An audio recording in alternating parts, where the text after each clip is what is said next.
A racist woman named Karen refuses to let a black child, Landon, swim in the community pool. But what Landon's mother, Jasmine, does next leaves everyone speechless. What does Jasmine really do, and how does she handle the blatant racism? Let's find out. Before we get into the story, comment below where you're watching from today, and if you like this story, don't forget to subscribe.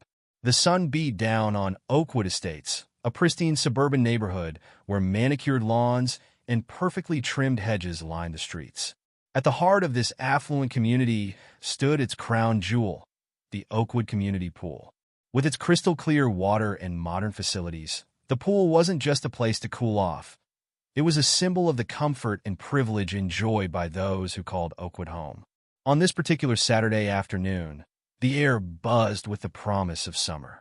Children's laughter echoed through the neighborhood, mixing with the gentle hum of lawnmowers and the occasional bark of a well-groomed dog.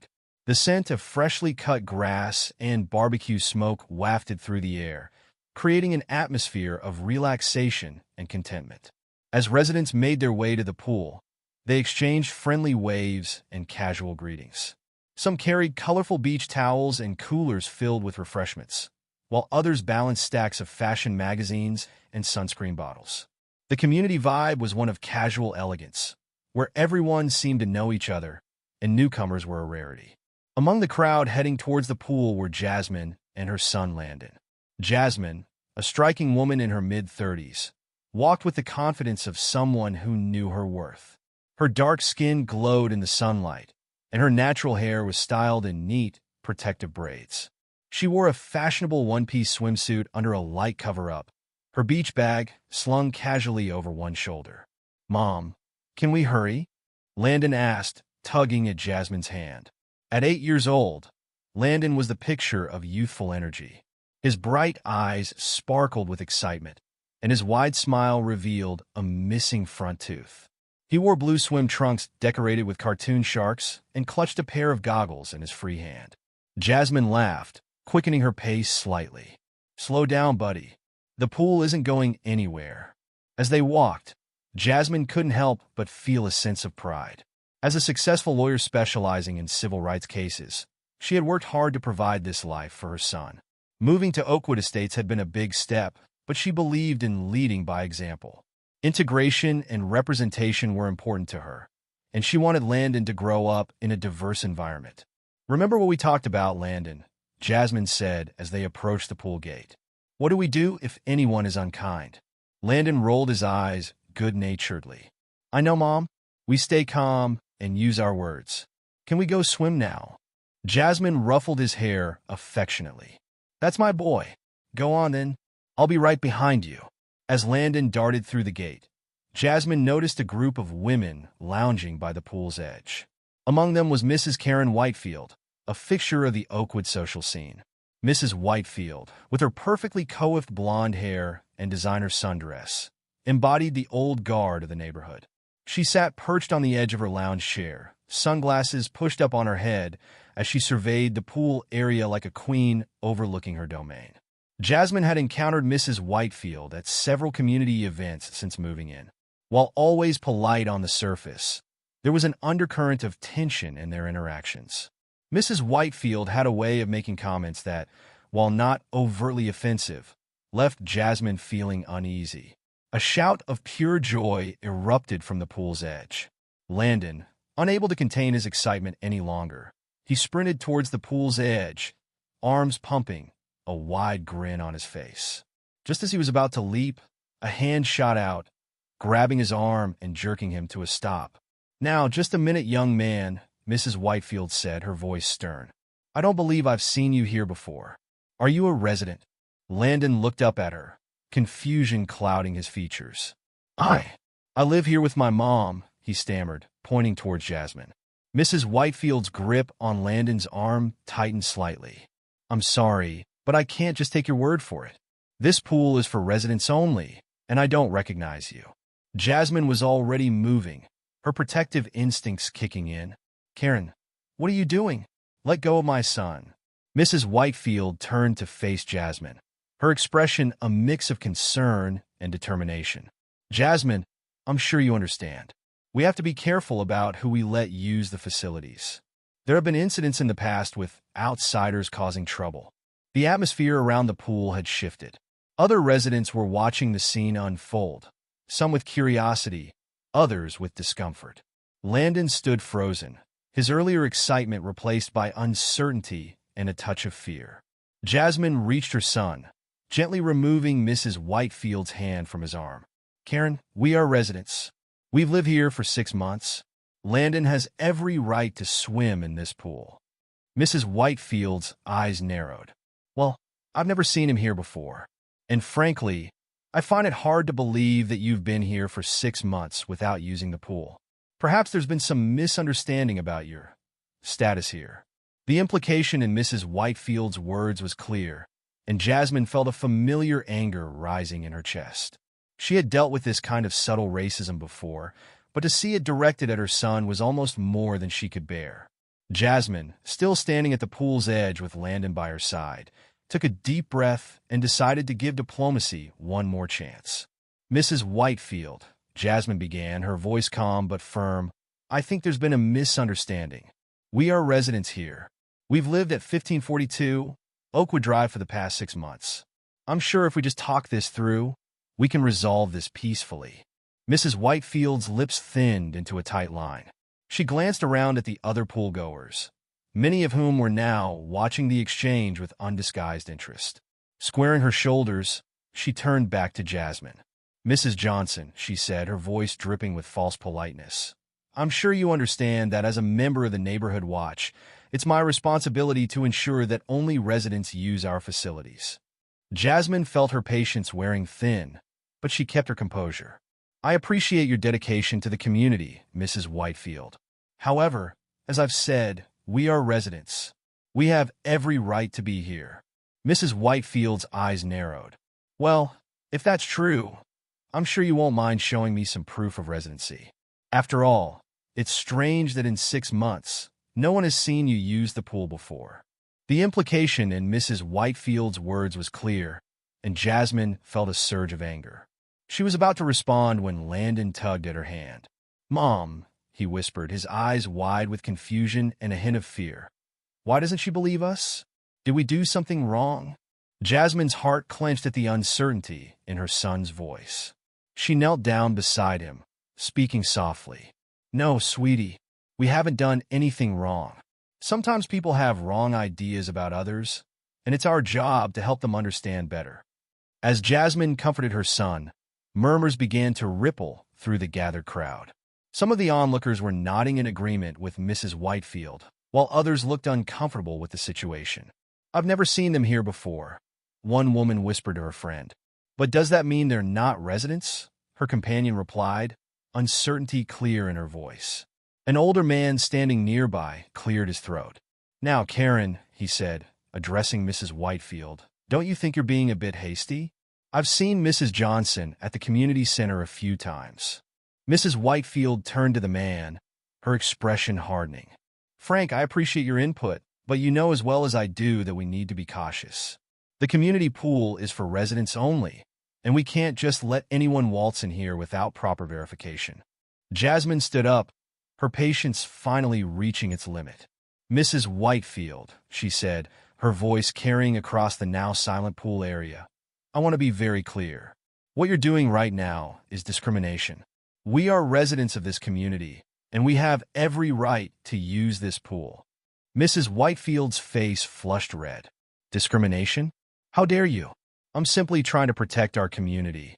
People like you always jump to playing the race card when things don't go your way." A collective gasp went up from the onlookers. Mrs. Whitefield's mask of politeness had finally slipped, revealing the ugly prejudice beneath. Jasmine felt a cold fury settle over her. She'd dealt with racism before, but to see it directed at her child in what was supposed to be their home was almost more than she could bear. She took a deep breath, centering herself. "People like me, Mrs. Whitefield?" Jasmine asked, her voice dangerously quiet. "And what exactly do you mean by that?" Mrs. Whitefield seemed to realize she'd overstepped, but instead of backing down, she doubled down. "Well, you know," she said, waving her hand vaguely. People who aren't familiar with our community standards. People who might not appreciate the privilege of living in a place like Oakwood Estates. The tension around the pool was palpable. Some of the residents were nodding in agreement with Mrs. Whitefield, while others looked deeply uncomfortable. A few had the decency to look ashamed. Jasmine felt Landon press closer to her side, and she put a protective arm around him. She knew she had to handle this carefully, not just for her own sake, but for Landon's and for every other family that might face this kind of discrimination in the future. Mrs. Whitefield, Jasmine began, her voice clear and steady. I want you to listen to me very carefully. What you're doing right now is not just morally wrong, it's illegal. As a lawyer, I can tell you that your actions constitute racial discrimination under the Fair Housing Act. Mrs. Whitefield's eyes widened, but Jasmine continued before she could interject. Furthermore, as residents of this community, we have a contractual right to use all common areas, including this pool. By attempting to deny us access, you're not only violating federal law, but also breaching the HOA agreement that every resident here has signed. Jasmine paused, letting her words sink in. She could see the impact they were having, not just on Mrs. Whitefield, but on the other residents as well. Some were looking at Mrs. Whitefield with new eyes, seemingly realizing for the first time the seriousness of her actions. Now, Jasmine continued, I'm going to say this one more time. My son and I are residents of Oakwood Estates. We have every right to be here, and we will not be intimidated or made to feel unwelcome in our own community. A tense silence fell over the pool area. Mrs. Whitefield stood frozen, her face a mix of anger and uncertainty. For a moment, it seemed like the confrontation might be over. But then, Mrs. Whitefield's expression hardened. Well, she said, her voice shrill, if you're so certain of your rights, you won't mind waiting here while I call security. I'm sure they can sort this all out. Jasmine felt a flicker of disbelief. Security? Mrs. Whitefield, this is completely unnecessary. We've explained our situation, and I've outlined the legal implications of your actions. Calling security will only escalate this situation further. But Mrs. Whitefield was already pulling out her phone. I'm sorry, but I feel unsafe, she declared loudly, her eyes darting around as if seeking support from the other residents. You're being aggressive, and I have a responsibility to protect this community. Jasmine couldn't believe what she was hearing. She, a professional woman standing calmly with her 8-year-old son, was being portrayed as a threat. The absurdity of the situation would have been laughable if it weren't so infuriating. As Mrs. Whitefield dialed, Jasmine turned to the other residents. Is this really what our community stands for? She asked, her voice carrying across the pool area. Is this the example we want to set for our children? Some of the onlookers had the grace to look ashamed, but others still seemed uncertain, caught between their discomfort with Mrs. Whitefield's actions and their own ingrained biases. Landon tugged at Jasmine's hand. Mom, he whispered, his voice trembling slightly, maybe we should just go home. I don't want to swim anymore. Jasmine's heart broke at the dejection in her son's voice. She knelt down beside him, looking him in the eye. Landon, listen to me. We have every right to be here. Sometimes when people treat us unfairly, it's important to stand up for ourselves. It's not always easy, but it's how we make things better. Do you understand? Landon nodded slowly, his young face serious. Like in your stories about the civil rights movement. Jasmine smiled, feeling a surge of pride. That's right, sweetheart. Just like that. We're not going anywhere. As Jasmine stood back up, she noticed a ripple of movement through the crowd. A young woman stepped forward, her face flushed with what looked like a mix of embarrassment and determination. Mrs. Whitefield, the woman said, her voice shaking slightly, I don't think you should call security. I've seen Mrs. Johnson and her son at the community center. They are residents. Mrs. Whitefield, who had been speaking rapidly into her phone, paused. Emily, dear, I appreciate your input, but you don't understand the full situation here. Another voice piped up, this time from an elderly man near the pool's edge. Karen, I think you're the one who doesn't understand. What you're doing isn't right. These folks have as much right to be here as any of us. A murmur of agreement rippled through the crowd. The tide was beginning to turn. Mrs. Whitefield looked around, her composure slipping. I'm just trying to protect our community, she stammered, but her words lacked their earlier conviction. Jasmine seized the moment. Mrs. Whitefield, she said, her voice firm but not unkind, I understand that you believe you're acting in the best interest of the community. But what you're doing is harmful. It's harmful to my son, who now feels unwelcome in his own neighborhood. It's harmful to this community, which should be a place of inclusivity and respect. And ultimately, it's harmful to you because it reinforces prejudices that have no place in our society. She paused, looking around at the gathered residents. I moved to Oakwood Estates because I believed it was a place where my son could grow up in a diverse, welcoming environment. I still believe that, but it's up to all of us to make that a reality. The pool area was silent as Jasmine's words sank in. Even Mrs. Whitefield seemed at a loss for words. The tension at the Oakwood Estates community pool was palpable as everyone waited for the arrival of security.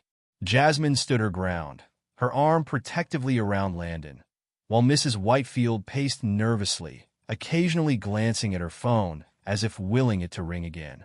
After what seemed like an eternity, but was probably only a few minutes, a golf cart with security emblazoned on the side pulled up to the pool area. From it emerged an older black man, his salt and pepper hair neatly trimmed and his uniform crisp despite the summer heat. His name tag read Mr. Johnson.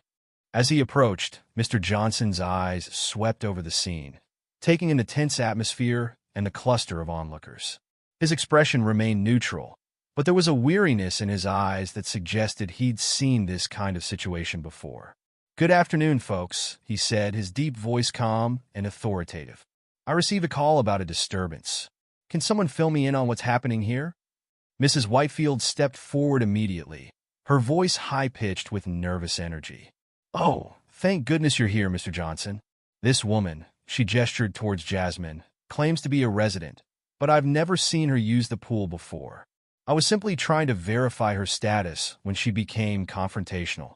Jasmine opened her mouth to respond, but Mr. Johnson held up a hand, silencing them both. "Let's take this one step at a time," he said. "Ma'am," he addressed Jasmine, "could you please state your name and address?" "Certainly," Jasmine replied, her voice steady. "I'm Jasmine Thompson. My son Landon and I live at 1542 Oakwood Drive. We've been residents here for 6 months." Mr. Johnson nodded, pulling out a tablet from his pocket. He tapped on the screen a few times, his brow furrowed in concentration. After a moment, he looked up. "Mrs. Thompson, I can confirm that you are indeed listed as a resident of Oakwood Estates," he said. "You and your son have full rights to use all community facilities, including this pool." A collective murmur went through the crowd. Mrs. Whitefield's face flushed red, a mix of embarrassment and indignation. But I've never seen them here before," she sputtered. "How can we be sure they're not just using someone else's address?" Mr. Johnson turned to Mrs. Whitefield, his expression stern. "Ma'am, our records are up to date and accurate. Mrs. Thompson and her son are legitimate residents. Your concerns have been addressed, and I must ask you to cease this line of questioning immediately." Mrs. Whitefield fell silent, her mouth opening and closing like a fish out of water. Jasmine felt a surge of vindication, but she knew this wasn't over. She had to do something to prevent this from happening again, not just to her and Landon, but to anyone else who might face similar discrimination in the future. Taking a deep breath, Jasmine made a decision. She turned to Landon, who had been watching the proceedings with wide, anxious eyes. "Landon, sweetie," she said softly, "why don't you go ahead and swim? That's what we came here for. After all." Landon looked up at her, uncertainty written across his face. "Are you sure, Mom? What about?" His eyes darted towards Mrs. Whitefield. Jasmine smiled reassuringly. "Don't worry about her. Mr. Johnson has confirmed that we have every right to be here. Go on, enjoy the pool. Show everyone that this is your home too." After a moment's hesitation, Landon nodded. He walked to the edge of the pool, took a deep breath, and jumped in with a splash. The sound of his laughter as he surfaced seemed to break some of the tension in the air. As Landon began to swim, Jasmine pulled out her phone. She opened the camera app and switched it to video mode. Then, taking a deep breath, she began to speak. "Hello, Oakwood Estates community," she said, her voice clear and steady. "My name is Jasmine Thompson, and I'm recording this message to address an incident that occurred today at our community pool." The crowd, which had begun to disperse after Mr. Johnson's confirmation, now turned back to watch. Mrs. Whitefield's eyes widened in alarm. "Today, my son and I were subjected to racial profiling and discrimination by a fellow resident," Jasmine continued. "We were accused of not belonging here, of not having the right to use facilities that we, as residents, are entitled to use." She panned the camera around, capturing the faces of the onlookers, many of whom looked uncomfortable. "I want to be clear, this is not acceptable. Oakwood Estates claims to be a welcoming community for all, but actions like these tell a different story. We cannot claim to value diversity and inclusion while allowing such blatant discrimination to occur." Jasmine's voice grew stronger as she spoke, fueled by the injustice of the situation and her determination to make a change. To those who stood by silently today, I want you to ask yourselves, is this the community you want to live in? One where your neighbors are treated with suspicion based on the color of their skin? Where children are made to feel unwelcome in their own neighborhood? She turned the camera to show Landon, happily swimming in the pool. "This is my son, Landon. He's 8 years old. He loves to swim, to play basketball, to ride his bike through the streets of what he thought was his home. Today, he learned that some people don't think he belongs here. Is that the lesson we want to teach our children?" Mrs. Whitefield, who had been watching this unfold with growing horror, suddenly stepped forward. "Stop that. You can't record me without my permission." Jasmine turned the camera towards Mrs. Whitefield, capturing her outburst. "Mrs. Whitefield, this is a public space. I have every right to document what happens here, especially when it involves discrimination against my family." Mrs. Whitefield's face contorted with anger. "You people always play the race card. I was just trying to protect our community. If you can't understand that, maybe you don't belong here after all." A collective gasp went up from the crowd. Mrs. Whitefield's words hung in the air, their racist implications impossible to ignore. Jasmine, her voice remaining calm, addressed the camera again. "And there you have it, Oakwood Estates. This is the ugly truth that lurks beneath the surface of our welcoming community. This is what we're up against." She turned back to Mrs. Whitefield, who seemed to realize too late the gravity of what she'd said. "Mrs. Whitefield, I want you to know that your words and actions today don't just hurt me and my son. They hurt our entire community. They perpetuate stereotypes and biases that have no place in our society." Mrs. Whitefield, her face now pale, tried to backtrack. I didn't mean. You're twisting my words." But Jasmine wasn't finished. She addressed the camera once more. "To my fellow residents of Oakwood Estates, I ask you this. What kind of community do we want to be? One that turns a blind eye to racism and discrimination? Or one that stands up for what's right, that truly embraces diversity and inclusion?" She panned the camera around one last time, capturing the shocked and thoughtful faces of the onlookers. "The choice is ours. We can do better. We must do better. For the sake of our children, for the sake of our community, and for the sake of our shared humanity." With that, Jasmine ended the recording. The pool area was silent, the only sound the splash of water as Landon continued to swim, blissfully unaware of the drama unfolding around him. Mr. Johnson, who had been watching the scene unfold with a mix of admiration and concern, stepped forward. "Mrs. Thompson," he said, his voice gentle but firm, "I want you to know that I will be filing a full report about this incident. What happened here today was unacceptable, and I assure you it will be addressed at the highest levels of our community management." Jasmine nodded, grateful for his support. "Thank you, Mr. Johnson. I appreciate that." Mrs. Whitefield, seeming to finally grasp the severity of the situation, tried one last time to salvage her reputation. I'm sorry if my words came across as offensive. That wasn't my intent. I was just trying to follow the rules." But her words fell flat. The damage had been done, and everyone knew it. One by one, other residents began to approach Jasmine. Some offered words of support, others apologies for not speaking up sooner. A few even thanked her for having the courage to address the issue head-on. As the crowd began to disperse, Jasmine called Landon out of the pool. He came bounding over, water dripping from his swim trunks, a big smile on his face. "Did you see me, Mom? I did a cannonball." Jasmine couldn't help but smile, despite the heaviness in her heart. "I saw, sweetie. You were amazing." As they gathered their things to leave, Jasmine noticed Mrs. Whitefield sitting alone on a lounge chair, her head in her hands. For a moment, she felt a twinge of sympathy. Change was never easy, and confronting one's own biases could be painful. But then she remembered the hurt in Landon's eyes when he'd been made to feel unwelcome, and her resolve strengthened. This wasn't just about one incident or one person. It was about creating a truly inclusive community, one where everyone felt welcome and valued. As they walked out of the pool area, Landon looked up at his mother. "Mom," he said, his voice serious, "are we still allowed to come back to the pool?" Jasmine stopped and knelt down to meet her son's eyes. "Of course we are, sweetheart.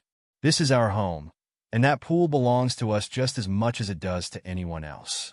Don't ever let anyone make you feel like you don't belong." Landon nodded, a small smile returning to his face. "Okay, Mom, can we come back tomorrow?" Jasmine laughed, ruffling his damp hair. "We sure can, buddy. We sure can." As they walked home in the warm evening air, Jasmine thought about the video she'd recorded. She knew posting it would cause a stir in the community, maybe even make some people angry.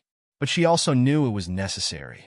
Sometimes, the only way to effect change was to shine a light on the darkness, to force people to confront uncomfortable truths.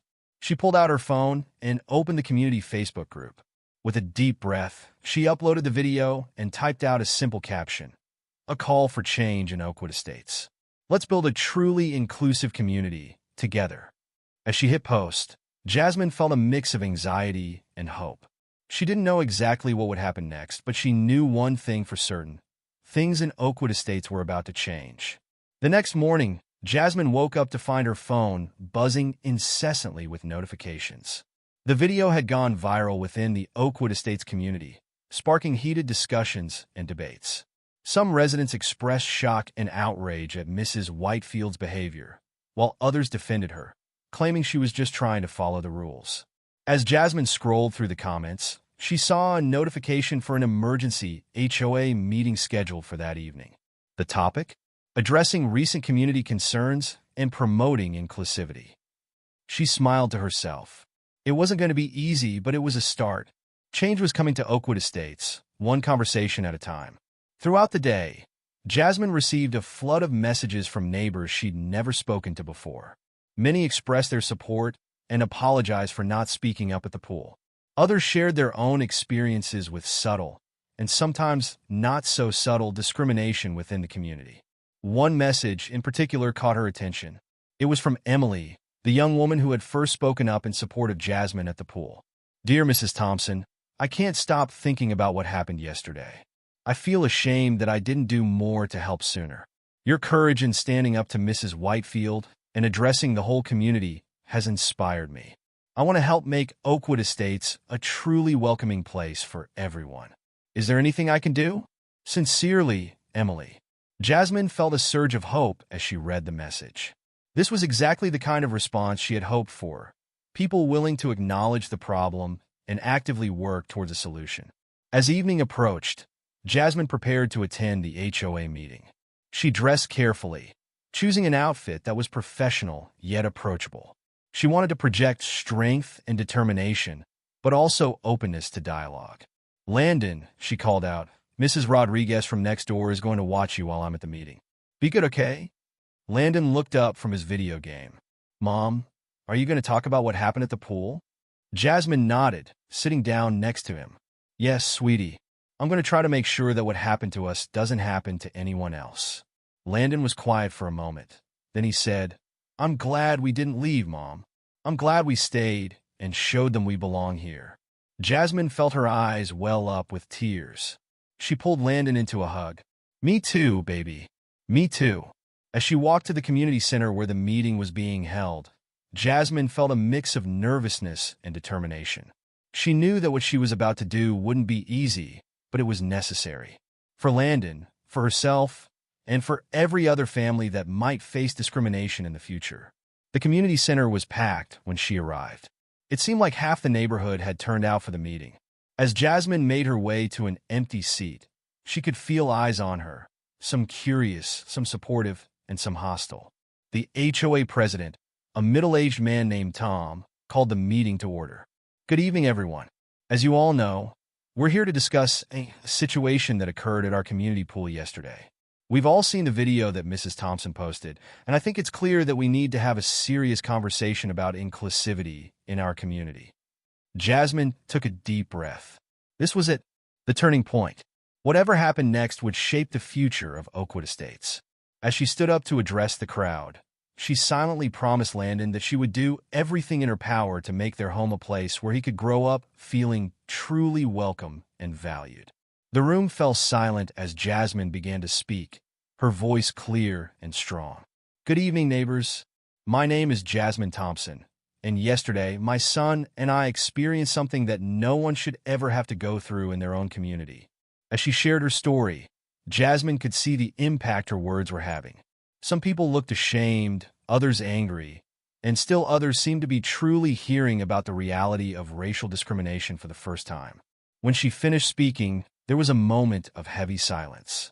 Then, slowly, people began to raise their hands, eager to share their own thoughts and experiences. The conversation that followed was difficult, sometimes heated, but ultimately productive. By the end of the meeting, several concrete steps had been proposed. Diversity and inclusion training for all residents, review of community policies to ensure they were equitable, and the formation of a community outreach committee to welcome new residents of all backgrounds. As Jasmine left the meeting, she felt a sense of cautious optimism.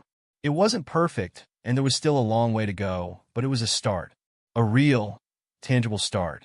Walking home under the starry sky, Jasmine allowed herself a small smile. She thought of Landon, probably still up playing his video games, blissfully unaware of the changes his bravery had set in motion. "We belong here," she whispered to herself, her voice full of determination.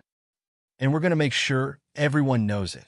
The morning after the emergency HOA meeting, Jasmine woke up with a renewed sense of purpose.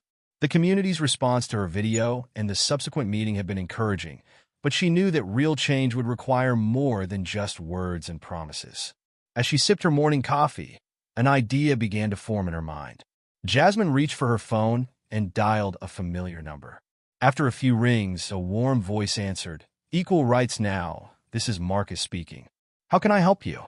"Marcus, it's Jasmine Thompson," she said, her voice filled with determination. "I need your help with something important." For the next hour, Jasmine and Marcus, her longtime colleague at the civil rights organization she frequently worked with, hashed out a plan. By the time she hung up, a smile played on her lips. This is going to be big. Meanwhile, across Oakwood Estates, phones were buzzing with notifications.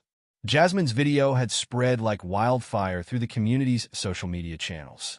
Residents who hadn't been at the pool or the emergency meeting were now seeing firsthand the discrimination that had taken place in their own backyard. Sarah, a young mother who lived a few doors down from Jasmine, watched the video with growing horror. "Oh my God, Mark," she called to her husband. "You have to see this. It's Mrs. Whitefield from down the street. I can't believe she would say such things." Mark came over, his brow furrowed as he watched. "This is unacceptable," he muttered. "We can't let this kind of behavior go unchallenged in our community." Similar scenes were playing out in homes all over Oakwood Estates. The video was sparking conversations about race, privilege, and what it truly meant to be a welcoming community. By midday, the Oakwood Estates community Facebook group was flooded with posts. Many expressed shock and outrage at Mrs. Whitefield's behavior. "I'm disgusted by what I saw in that video. Mrs. Thompson and her son deserve better. We all deserve better. I've lived here for 15 years, and I've never been so ashamed of our community. This needs to change now." Others shared their own experiences with subtle discrimination in the neighborhood. "I always wondered why I got strange looks at community events. Now I know I'm not alone. Thank you, Mrs. Thompson, for speaking up." A few tried to defend Mrs. Whitefield, arguing that she was just trying to follow the rules, but they were quickly shouted down by the majority.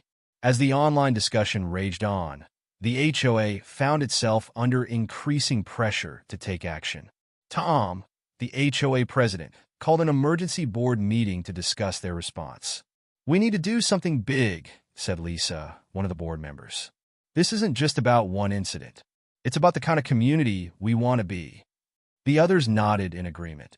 After hours of debate, they drafted a statement condemning discrimination in all forms and outlining a series of steps they would take to promote inclusivity in Oakwood Estates. Just as they were about to release the statement, Tom's phone rang. It was Jasmine. "Hello, Mrs. Thompson," he said, his voice a mix of respect and wariness. "We were just about to release a statement about the incident." "That's good to hear, Tom," Jasmine replied. "But I have a proposal that I think will take our efforts a step further. I've been in touch with Equal Rights Now, a civil rights organization I work with. They're willing to come to Oakwood Estates to conduct a diversity and inclusion seminar for all residents." Tom was silent for a moment, considering the implications. That's a big step, Mrs. Thompson. Are you sure the community is ready for something like that?" Jasmine's voice was firm. "I think the question is, can we afford not to do this? If we truly want to be the welcoming community we claim to be, we need to put in the work." After a brief discussion with the other board members, Tom agreed. "All right, Mrs. Thompson, we'll do it. We'll host the seminar at the community center. But what about Mrs. Whitefield? Do you think she'll attend?" "Leave that to me," Jasmine said, a note of steel in her voice. After hanging up, Jasmine took a deep breath. The next part wouldn't be easy, but it was necessary. She walked down the street to Mrs. Whitefield's house and rang the doorbell. Mrs. Whitefield opened the door, her eyes widening in surprise and fear when she saw Jasmine. "Mrs. Thompson," she said, her voice barely above a whisper. I don't think we should talk without my lawyer present." Jasmine held up a hand. "I'm not here to threaten you, Mrs. Whitefield. I'm here to invite you to be part of the solution." She explained about the upcoming seminar, emphasizing its importance for the community. "Your attendance would send a powerful message, Mrs. Whitefield. It would show that you're willing to learn and grow from this experience." Mrs. Whitefield looked torn. I don't know. Everyone hates me now. Maybe it would be better if I just moved away." Jasmine shook her head. "Running away won't solve anything. This is your chance to make things right, not just with me and Landon, but with the entire community." After a long moment, Mrs. Whitefield nodded. "All right," she said softly. "I'll be there." As Jasmine walked back home, she felt a mixture of emotions. There was still a long way to go, but this was a start. Over the next few days, preparations for the seminar went into full swing. The HOA sent out official invitations to all residents, strongly encouraging attendance. They also released their statement, which was met with widespread approval from the community. The day of the seminar arrived, and the community center was packed. Jasmine stood at the back, watching as her neighbors filed in. She saw Sarah and Mark, the young couple from down the street.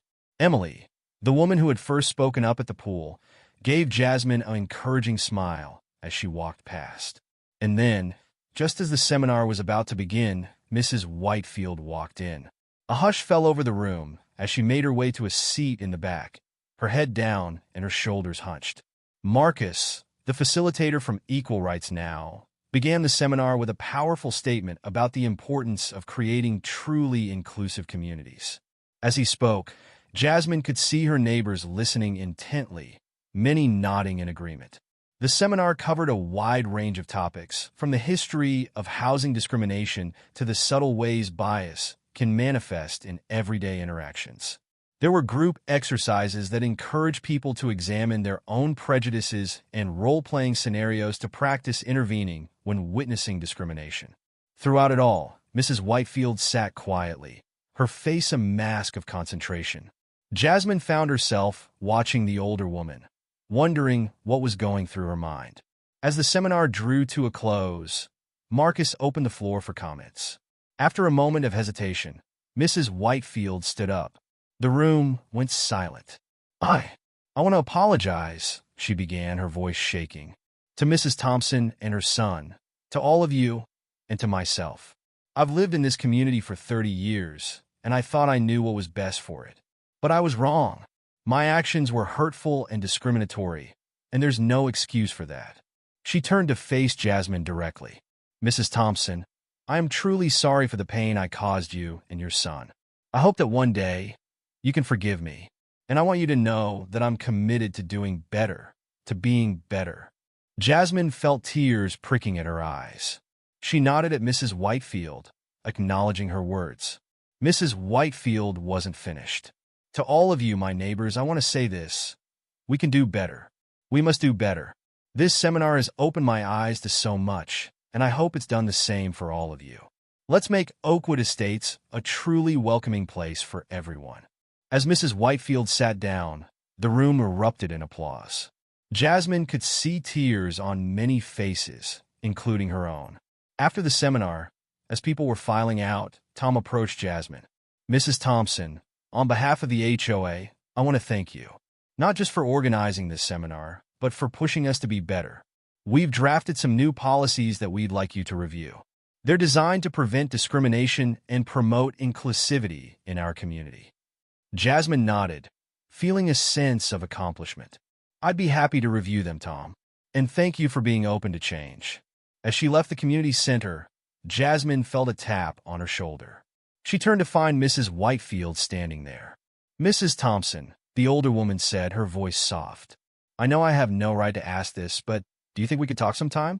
I'd like to learn more about your experiences, if you're willing to share them. Jasmine considered for a moment, then nodded. I think that would be a good idea, Mrs. Whitefield. How about next week? You can come over for coffee. Mrs. Whitefield's face lit up with relief. Thank you. I'd like that very much. As Jasmine walked home, she felt a sense of hope she hadn't experienced in a long time. Change was happening right here in Oakwood Estates. It wouldn't be easy, and there would undoubtedly be more challenges ahead, but they were moving in the right direction. She thought of Landon, who was spending the day with his grandmother. She couldn't wait to tell him about the seminar, about Mrs. Whitefield's apology, about the new policies the HOA was implementing. She wanted him to know that his home was becoming a place where he truly belonged, where he was valued and respected. As she reached her front door, Jasmine paused and looked back at the community center. People were still milling about outside, talking animatedly. She saw hugs being exchanged, handshakes, smiles. It wasn't perfect, but it was progress. She took a deep breath, feeling the weight of the past few days lifting from her shoulders. They had faced discrimination head-on, and they had come out stronger for it. Oakwood Estates would never be the same, and that was a good thing. Jasmine unlocked her door and stepped inside, already planning her next steps. There was still work to be done, but for now, she allowed herself to savor this victory. They had taken a stand, and their community had risen to the challenge. As she settled onto her couch, Jasmine picked up her phone and started typing out a message to the community Facebook group. Dear neighbors, today, we took an important step towards becoming the inclusive community we aspire to be. The seminar was just the beginning. Let's continue to have these conversations, to challenge our assumptions, and to support one another. Thank you all for your willingness to learn and grow. Together, we can make Oakwood Estates a true home for everyone. Jasmine Thompson. She hit send and leaned back, a smile playing on her lips. The future looked bright, and she was ready to face it head-on. Later that evening, as Jasmine sat on the porch swing with Landon, she tried to put the day's events into words that her 8-year-old could understand. So, did all the grown-ups learn not to be mean today? Landon asked, his legs swinging back and forth. Jasmine chuckled softly. It's not quite that simple, sweetie. But they learned why being mean to someone because of how they look is wrong. And they promised to try and be better. Landon was quiet for a moment, processing this. Even Mrs. Whitefield? He asked finally. Yes, even Mrs. Whitefield, Jasmine confirmed. She's trying to learn and change. That's good, Landon said, nodding sagely. Because it wasn't very nice when she didn't let me swim. Jasmine pulled her son close, planting a kiss on top of his head. You're right, it wasn't nice. But you know what? By standing up for ourselves, by not letting her actions stop us from using the pool, we help make a change. Sometimes, sweetheart, doing the right thing isn't easy. It can be scary and hard. But it's always important to stand up for what's right. Landon looked up at her, his young face serious. Like Martin Luther King? He asked, remembering the stories Jasmine had told him. Exactly like that, Jasmine said, her heart swelling with pride. Every time we stand up against unfairness, we're following in the footsteps of great people like Dr. King. And we're making the world a little bit better. As they sat there, watching the sun set over Oakwood Estates, Jasmine reflected on the progress they'd made and the challenges that still lay ahead. The seminar was a good start, but real change would require ongoing effort and commitment from everyone in the community. She thought about the new policies the HOA was implementing, the follow-up sessions that were being planned, and the conversations that were starting to happen between neighbors who had barely spoken before. It wasn't perfect, and there would undoubtedly be setbacks along the way, but it was progress. "Mom," Landon's voice broke into her thoughts. "Can we go to the pool tomorrow?" Jasmine smiled. "Of course we can, sweetie. It's supposed to be a beautiful day." The next afternoon, Jasmine and Landon made their way to the community pool. As they approached the entrance, Jasmine felt a flutter of nervousness in her stomach. This would be their first time back since the incident with Mrs. Whitefield. But as they walked through the gate, Jasmine's anxiety melted away. The atmosphere was noticeably different from that day a few weeks ago. Residents smiled and waved as they entered, calling out friendly greetings. "Hi, Mrs. Thompson." Emily called from her lounge chair. "Beautiful day for a swim, isn't it?" Sarah and Mark, who were playing with their toddler in the shallow end, waved enthusiastically. "Landon, buddy," Mark called out. "We've got some new pool toys if you want to try them out." Landon looked up at Jasmine, his eyes shining with excitement. She nodded, giving him a gentle push towards the pool. "Go on, have fun." As Landon ran off to join the other children, Jasmine set up their things on a nearby lounge chair. She was just settling in when she noticed Mrs. Whitefield enter the pool area. For a moment, the two women locked eyes across the space. Then, slowly, Mrs. Whitefield raised her hand in a small wave. Jasmine returned the gesture, feeling a complex mix of emotions. Residual anger and hurt, yes, but also a cautious hope for the future. Mrs. Whitefield made her way to a chair on the opposite side of the pool, her movements careful and subdued. She seemed smaller somehow, less imposing than she had that day. As she sat down, Jasmine saw her watching Landon play with the other children, a look of thoughtful reflection on her face. Jasmine turned her attention back to the pool, where Landon was preparing for an epic cannonball. "Watch this, Mom," he shouted, before launching himself into the air and hitting the water with a massive splash. As he surfaced, grinning from ear to ear, Jasmine felt a wave of emotion wash over her. This was what they had fought for. The right for Landon to be just another kid having fun at the pool, without fear or prejudice. She watched as Landon played and laughed with the other children, noting how the parents around the pool smiled at his antics. There was no tension, no sideways glances, just the joyful atmosphere of a community pool on a summer afternoon. As the sun began to dip lower in the sky, casting long shadows across the water, Jasmine called out to Landon. "Time to go, sweetie. Say goodbye to your friends." Landon climbed out of the pool, water streaming off him as he jogged over to where Jasmine sat. Mom, can't we stay a little longer?" he pleaded, his lower lip jutting out in an exaggerated pout. Jasmine laughed, ruffling his wet hair. "Not today, buddy, but we can come back tomorrow if you want." Landon's face lit up. "Really? Every day?" "Well, maybe not every day," Jasmine chuckled, "but certainly more often than before." As they gathered their things and prepared to leave, Jasmine noticed Mrs. Whitefield approaching. She tensed slightly, unsure of what to expect. Mrs. Whitefield stopped a respectful distance away, her hands clasped in front of her. "Mrs. Thompson," she said, her voice soft but clear, "I just wanted to say, it's good to see you and Landon enjoying the pool." "As you should be." Jasmine nodded, appreciating the effort it must have taken for Mrs. Whitefield to approach them. "Thank you, Mrs. Whitefield. It's good to be here." There was an awkward pause. Then Mrs. Whitefield spoke again. I know I have a lot to learn still, but I want you to know that I'm trying. The seminar opened my eyes to a lot of things." "That's good to hear," Jasmine replied, her voice warm but cautious. "Change isn't easy, but it's important. For all of us." Mrs. Whitefield nodded, then turned to Landon. "You've got quite a cannonball there, young man," she said, a small smile tugging at the corners of her mouth. Landon beamed up at her. "Thanks. I've been practicing. Maybe next time you can watch me do a flip." "I'd like that," Mrs. Whitefield said, her smile growing more genuine. As they walked home, hand in hand, Landon looked up at Jasmine. "Mom," he said, his voice thoughtful, "I think Mrs. Whitefield is trying to be nice now." Jasmine squeezed his hand gently. "I think you're right, sweetie. And you know what? That's a very brave thing she's doing. It's not easy to admit when you've been wrong and try to change. Like when I have to say sorry to Tommy next door when I accidentally broke his toy." Landon asked. Jasmine chuckled. "Something like that, yes. But even bigger. Mrs. Whitefield is learning to see the world in a whole new way. It's going to take time, and she might make mistakes along the way. But the important thing is that she's trying." As they reached their front porch, Jasmine paused, looking back at the community spread out before them. Oakwood Estates looked the same as it always had: manicured lawns, tidy houses, tree-lined streets.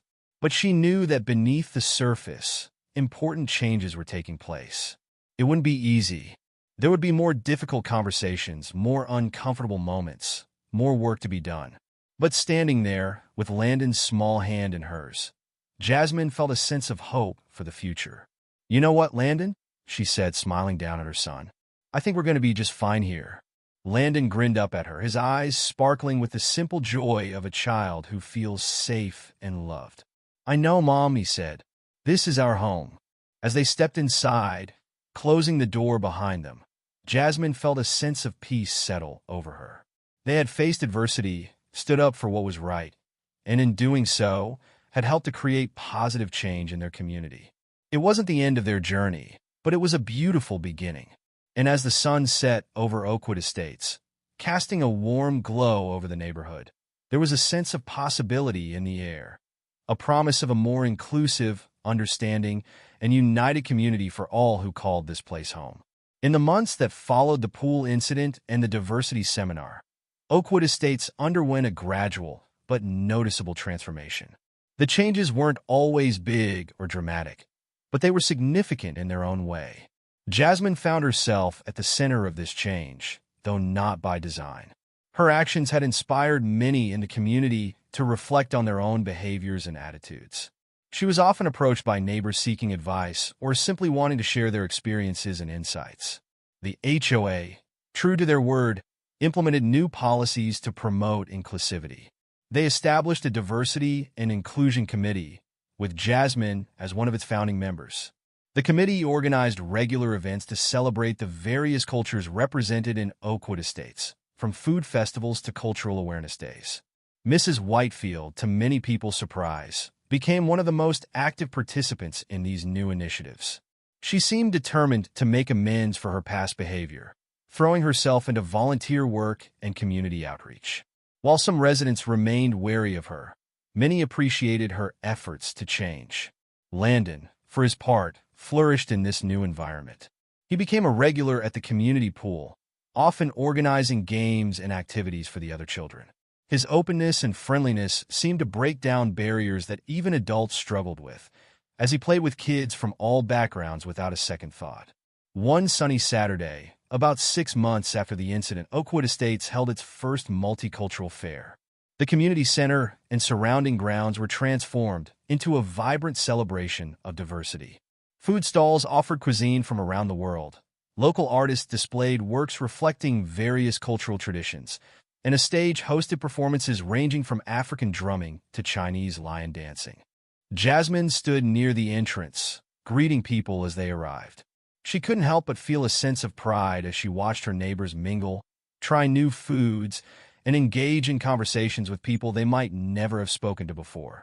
"Mrs. Thompson," a voice called out. Jasmine turned to see Mrs. Whitefield approaching, carrying a large tray of homemade cookies. "I hope it's okay, but I made these for the bake sale.